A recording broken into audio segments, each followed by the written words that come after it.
Mulanya adalah pelanggaran atas perundingan Linggarjati, demikian klaim pihak Republik Indonesia. Sementara Belanda menganggap dirinya sudah tidak terikat lagi dengan mufakat yang disahkan pada 25 Maret 1947. Agresi militer menyusul kemudian dan melumpuhkan sejumlah titik penting di Pulau Jawa, Madura, serta Sumatera. Dalam Nasionalisme dan Revolusi Indonesia tahun 1995, George M.C. Turnan Kehin menyatakan agresi pertama ini bukan soal harga diri bangsa semata. Kekalahan paling krusial Indonesia pada agresi pertama lantaran Belanda merebut banyak daerah penghasil sumber daya alam terbaik.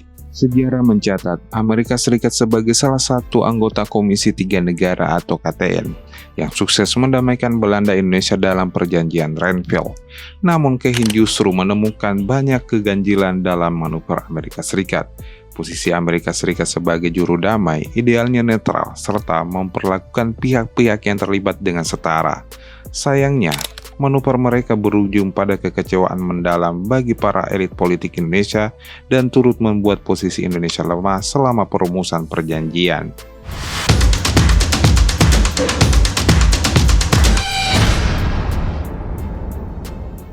Pada awalnya, Amerika Serikat sebenarnya satu gerbong dengan Inggris sebagai pihak yang tak menyetujui agresi Belanda.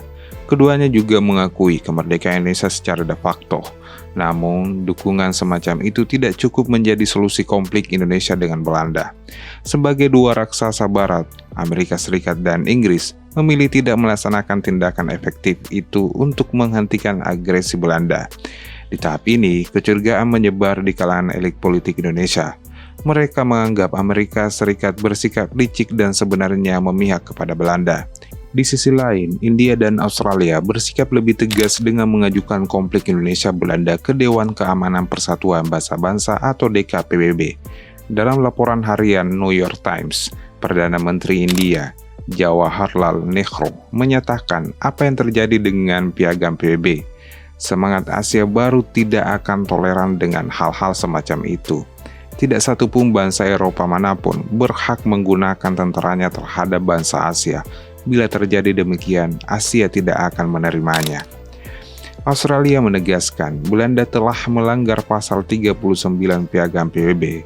Mereka mendesak PBB untuk mengeluarkan resolusi agar Belanda Indonesia menghentikan kontak senjata dan menyerahkan kesepakatan perdamaian pada pihak ketiga sebagaimana tercantum dalam perundingan Linggarjati. Amerika Serikat menolak usulan tersebut. Pihak Indonesia kecewa cara kompromi Amerika Serikat membuat negara adidaya pemenang Perang Dunia Kedua itu dinilai lebih dekat dengan penjajah. Sementara itu, Rusia, musuh ideologi Amerika Serikat, mendukung Indonesia dengan menyetujui usulan Australia. Salah satu usulan penting lain antara Rusia bersama Polandia adalah agar Belanda mundur dari wilayah-wilayah yang direbut setelah agresi. Terlaksananya usulan tersebut akan membuat kedudukan Belanda dan Indonesia menjadi setara selama proses menuju perdamaian. Sayangnya, usulan ini juga ditolak oleh DKPBB. Setelah menemui jalan buntu tentang bagaimana konflik akan diselesaikan pada 24 Agustus 1947, Amerika Serikat mengusulkan pembentukan sebuah dewan yang berisi 3 negara untuk memfasilitasi perundingan. Dalam catatan Charles Worth bukunya The Indonesian Story pada tahun 1948, AS menyebutkan usulan ini sebagai jasa baik. Yang dimaksud jasa baik Amerika Serikat agar perundingan khusus nantinya diikuti satu negara yang dipilih Indonesia, satunya Belanda, sisanya dipilih kedua sebagai pihak netral. Peserta konflik setuju pada 18 September, Belanda memilih Belgia, Indonesia memilih Australia, dan kedua negara memilih Amerika Serikat. Dengan demikian terbentuklah Komisi Tiga Negara atau KTN.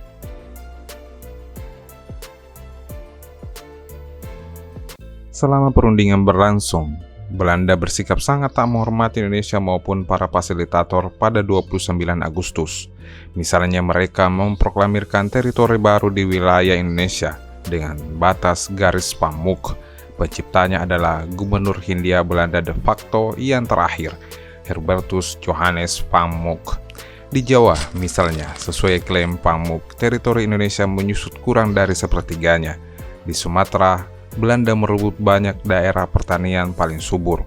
Menurut Memorandum PBB nomor S649 tentang kondisi ekonomi Indonesia, pemerintah kurangan hasil panen beras hingga berpuluh-puluh tahun.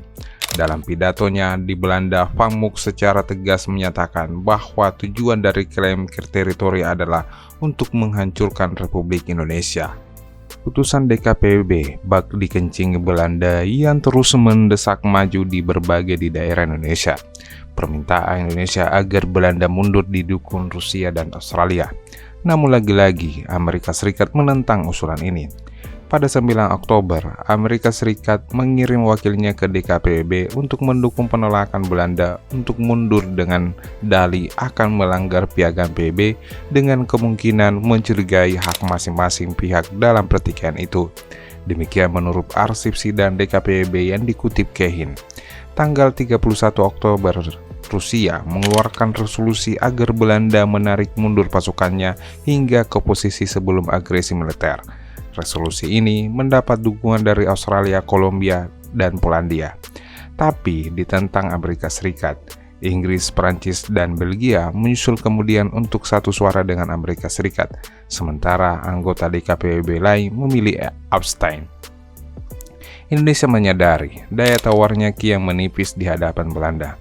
Wakil Indonesia menduga Menlu Amerika Serikat George Marshall sebenarnya telah berunding dengan Van Mook saat Gubernur Jenderal de facto itu berkunjung di Washington pada September 1947.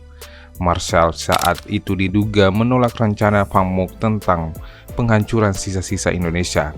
Namun melihat sikap Amerika Serikat selama perundingan DKPBB, wakil Indonesia menyadari Amerika Serikat sebenarnya menjalankan kebijakan yang mendukung Belanda.